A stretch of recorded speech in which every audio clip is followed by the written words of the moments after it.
New problem பார்க்க போறோம். கவனியா அரிசேகரன் reciprocity theorem அப்படிங்கறத பார்க்க போறோம். Two radiating surfaces.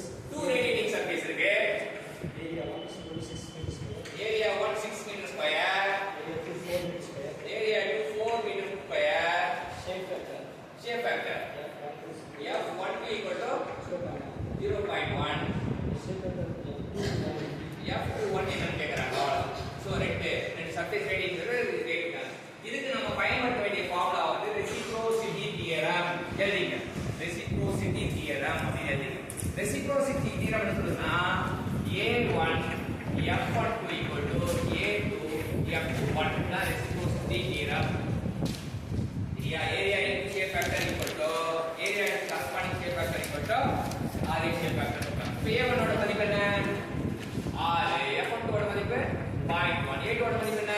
4. இதான் கண்டுபிடிக்கணும். அடிதடி வெட்டு குத்து பண்ணனா இது 2 இது 3 இது 0.3 divided by 2 0.3 divided by 2 னா என்ன வரும் 0.15. சரியா?